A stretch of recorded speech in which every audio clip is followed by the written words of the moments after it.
Usai serangan AS ke situs nuklir Iran, Benjamin Netanyahu, Perdana Menteri Israel, mengucapkan terima kasih kepada Presiden Trump dan Amerika karena telah berani bertindak dan menunjukkan kekuatan.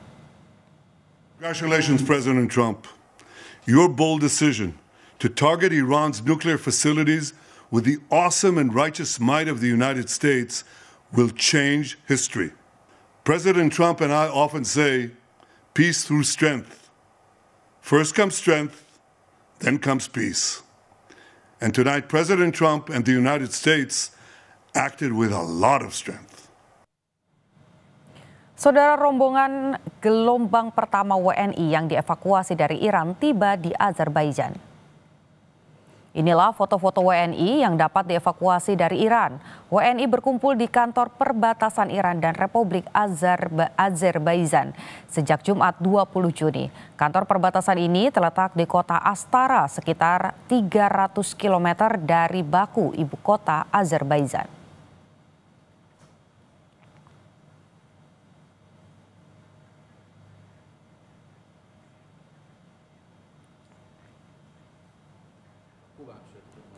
Menteri Luar Negeri Sugiono menyebut ada 4 bus yang mengevakuasi warga negara Indonesia untuk keluar dari Iran. Ada 97 WNI yang dievakuasi tim dari Kementerian Luar Negeri. Sugiono menjelaskan WNI yang akan dievakuasi dari Iran saat ini adalah WNI yang sudah berkomunikasi dan bersedia untuk keluar dari Iran. Bus yang bergerak ke arah perbatasan negara tetangga lah ya. Saya kira itu. Mungkin sekarang udah sampai di perbatasan. Melibatkan TNI juga ya Bang ya? Melibatkan TNI. Enggak, sejauh ini masih dari pihak Kementerian Luar Negeri. Ini dievakuasi mahasiswa apa seluruh WNI yang tinggal di sana?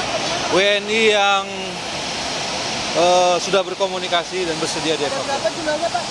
Kalau seluruh WNI itu 386, kalau saya tidak salah yang terdaftar ya. 97. Yang sudah dievakuasi atau belum? Yang bersedia dievakuasi kan bertahap.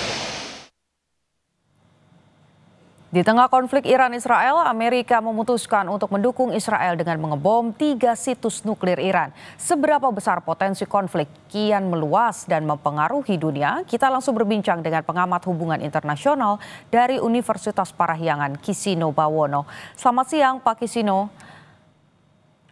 Selamat siang, Mbak. Potensi apa saja yang akan terjadi setelah Trump mengumumkan akan membantu Israel melawan Iran? Oke, eskalasi apa yang kemudian akan berlanjut gitu, saya lihat kalau dari kemarin-kemarin pemerintah Iran memang memposisikan diri bahwa mereka tidak akan tinggal diam jika ada agresi terhadap mereka masuk dari Amerika Serikat. Mengutip dari Jerusalem Post gitu ya, pemerintahan Iran memang mengatakan bahwa aset-aset Amerika itu akan menjadi legitimate target untuk serangan balasan dari Iran. Nah sekarang kemudian yang kita tunggu itu ya, karena kita tidak tahu seberapa kuat Iran sekarang setelah mereka diletakkan selama beberapa tahun terakhir dan beberapa hari terakhir, retaliasi apa yang akan mereka lakukan ke negara-negara tetangga. Negara tetangga ini, kenapa saya bilang gitu? Karena beberapa aset Amerika Serikat itu ada di sana seperti military bases dan semacamnya. Lalu di sisi lain ya, kemungkinan sudah akan terjadi, kemungkinan akan dilakukan adalah gangguan supply di Selat Hormuz. Itu ada di selatan Iran, di mana 30% minyak mentah dunia itu kira-kira per hari lewat di situ. Dan kalau Iran masih cukup kuat untuk mengganggu bahkan menutup Selat Hormuz, maka ya gangguan supply global, terutama dari minyak, kemungkinan besar akan terjadi. Dan kenaikan harga minyak mungkin juga terjadi seperti yang diungkapkan oleh The Economist, begitu. Oke. Tapi kalau Anda melihatnya dengan adanya serangan dari Amerika Serikat ini, apakah kemudian serangan balasan yang mungkin dilakukan oleh Iran ini bentuknya apa? Apakah memang head to head begitu, bentuknya memang akan dengan senjata lagi, atau justru tadi dengan faktor-faktor ekonomi seperti menutup selat yang tadi Anda sampaikan? Oke, apa yang akan Iran lakukan? Iran saya pikir mereka tidak kreatif ya, hanya senjata versus senjata, tapi hitting where it matters, yaitu ekonomi juga. Karena kalau kita bicara senjata-senjata, kemudian negara-negara ini bisa kayak mengabaikan, bisa menutup mata. Tapi kalau ekonomi itu sekian banyak negara kemungkinan akan terganggu, gitu. Apalagi negara-negara di Gulf countries. Jadi untuk mendapatkan dukungan, maka kemungkinan cara yang lebih drastis akan dilakukan, yaitu ekonomi tadi yang saya bilang. Melihat sekarang ada satu situs yang kemudian sudah diklaim begitu ya oleh Amerika Serikat bahwa sudah lenyap begitu, sudah hancur.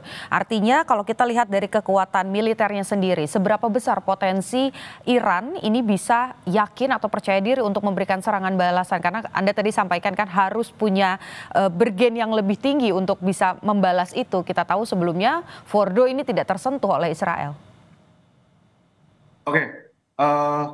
Untuk melihat mereka masih seberapa kuat, saya sendiri juga belum cukup punya sources yang menunjukkan bahwa Iran mereka masih sekian kuat. Tapi at least mereka akan mengupayakan itu. Mereka masih mempertahankan bahwa pride mereka adalah dari kemampuan untuk membalas. Dan ini mungkin harus kita lihat dalam beberapa waktu dekat, gitu ya. Karena serangannya mungkin tidak akan instan, retaliasinya tidak akan instan. Ini sekarang diserang, maka balasan mereka akan muncul dalam beberapa waktu, sejam, 2 jam, atau seharian. Mungkin akan butuh waktu untuk sampai pada akhirnya mereka akan membalas, gitu sih. Dan satu yang juga mau saya tambahkan, kalau menurut dari klaim Amerika Serikat, Presiden Trump itu bahwa Fordo ini sudah rusak, sudah hancur, di sisi lain juga dari Iran sendiri mereka masih bilang bahwa kerusakan yang terjadi di sana itu bukan yang hancur total, jadi masih bisa diperbaiki jika dilakukan proses perbaikan. Jadi kita sebetulnya juga, saya sebagai pengamat masih kesusahan untuk melihat bahwa seberapa rusak kondisi yang ada di sana, gitu.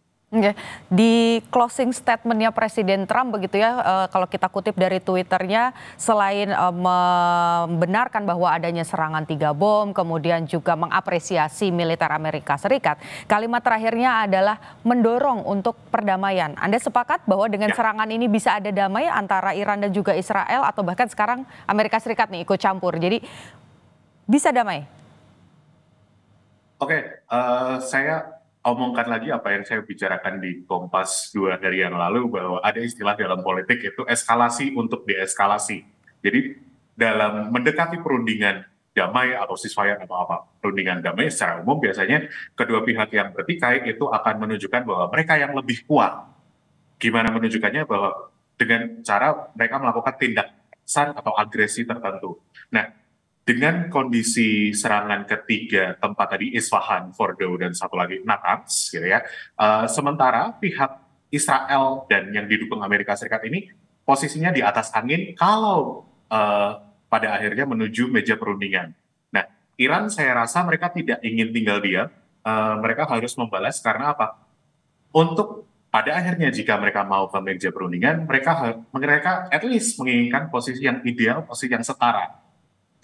Sementara posisi mereka sedang ada di bawah. Dan cuma what kind of retaliation, balasan apa, yaitu yang nanti kita sementara masih menduga-duga, gitu. Oke, singkat saja Pak, kita kalau bicara soal geopolitik tentu saja ini berkaitan dengan negara-negara di belakangnya begitu ya. Bagaimana dengan Rusia, Tiongkok, dan juga Korea Utara yang sebelumnya juga sudah memberikan statement-statement. Ada yang meminta damai, ada yang meminta Amerika Serikat tidak ikut campur. Dengan adanya serangan Amerika Serikat, bantuan secara langsung, apakah eskalasinya akan seperti apa dari Rusia, Tiongkok, atau bahkan dari Korea Utara? Singkat saja Pak.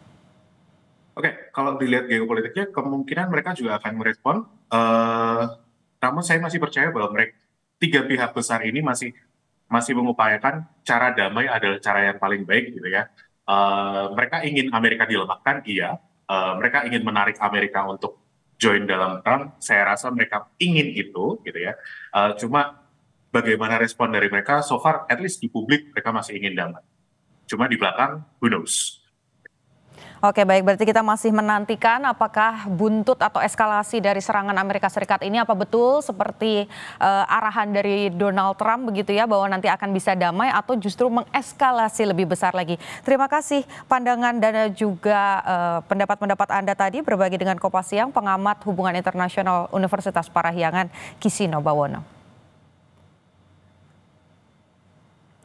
Saudara, usai jeda, retret kepala daerah gelombang 2